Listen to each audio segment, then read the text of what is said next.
Bismillahirrahmanirrahim. Assalamualaikum warahmatullahi wabarakatuh. Pada video kali ini saya ingin berbagi satu materi dalam pelajaran nahwu, yaitu tentang macam-macam khobar atau yang disebut dengan anwa'ul khobar.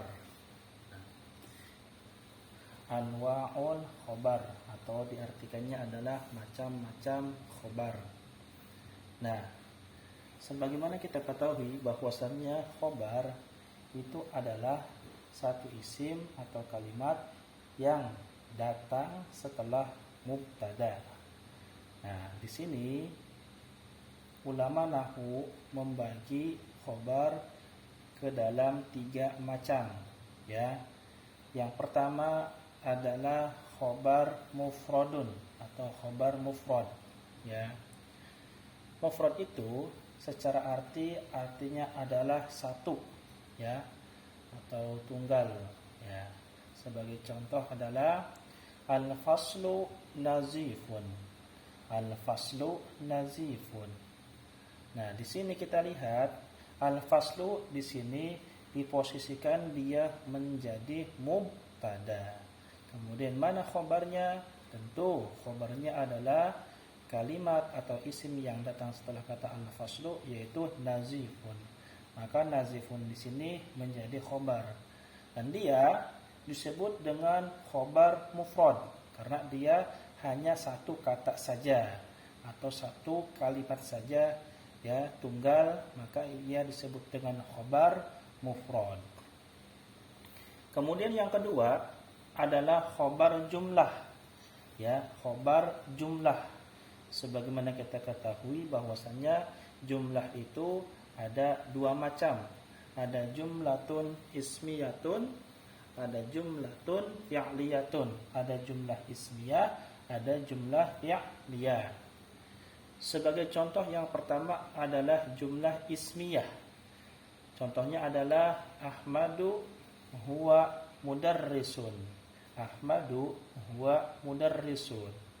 Nah, di sini pada contoh ini adalah kita lihat bahwasannya tentunya jelas sekali yang menjadi mubtada adalah kata Ahmadu karena dia berada di awal jumlah. Nah, kemudian khobarnya mana?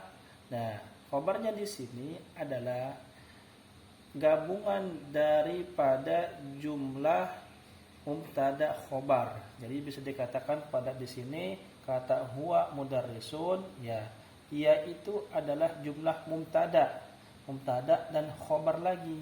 Jadi gabungan daripada mubtada dan khobar lagi antara kata huwa dan kata mudarrisun, dia menjadi khobar. Dan dia disebut dengan khobar jumlah ismiyah karena tersusun dari mubtada dan khobar.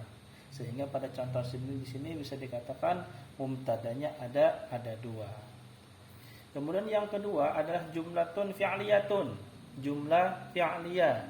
Sebagai contoh adalah Ahmadu yaqra'ul kitaba. Ahmadu yaqra'ul kitaba. Di sini jelas, ya. Lagi-lagi yang menjadi mubtada adalah kata Ahmadu karena dia berada di awal jumlah. Tentunya setelah mubtada ada khobar. Nah, mana khobarnya? Dan khobarnya di sini adalah tersusun daripada jumlah fi'liyah atau fi'il dan fa'il. Sehingga kata yaqra'u kita tahu bahwasanya yaqra'u itu adalah fi'lun mudhari'un, ya, fi'il mudhari' yang dimana domirnya adalah domir huwa yang kembali kepada kata Ahmad. Kemudian al-kitaba menjadi maf'ul. Maka khobarnya di sini adalah gabungan, ya, yang tersusun daripada fi'il, fa'il dan juga maf'ul apabila fi'ilnya adalah fi'il muta'addi. Sehingga di sini disebut dengan khobarnya adalah khobar yang tersusun daripada fi'il, fa'il dan maf'ul atau jumlah fi'liyah. Kemudian macam yang ketiga disebut dengan khobar syibhu jumlah atau khobar yang menyerupai jumlah, ya. Itu ada 2 macam. Yang pertama syibhu jumlah yang disebut dengan zorfun wa mazrufun atau zorof dan mazruf. Nah, dan harus kalian ketahui bahwasanya zorof itu ada dua macam. Ada zoroful zamani yang menunjukkan waktu, ada zoroful makani yang menunjukkan tempat. Tapi pada video kali ini saya hanya memberikan satu contoh, yaitu tentang zoroful makani yang keterangan tempat ya. Sebagai contoh adalah al-baitu amamal masjidi. Al-baitu amamal masjidi. Di sini kita lihat bahwasanya al-baitu jelas menjadi mubtada karena di awal jumlah. Kemudian mana khobarnya? Khobarnya dia tersusun daripada zorof, yaitu zorof makan kata amama. Nah, yang dimana dia sekarang posisinya menjadi mudhof. Maka setelah mudhof pasti mudhofun ilaih. Sehingga di sini khobarnya dia adalah tersusun daripada zorof dan mazruf ya. Khobar, zorof dan mazruf, maka disebut juga dengan khobar syibhu jumlah. Kemudian yang kedua, pembagian khobar syibhu jumlah adalah disebut dengan jarun wa majrurun, atau ya isim harful jar dan yang dijarkannya.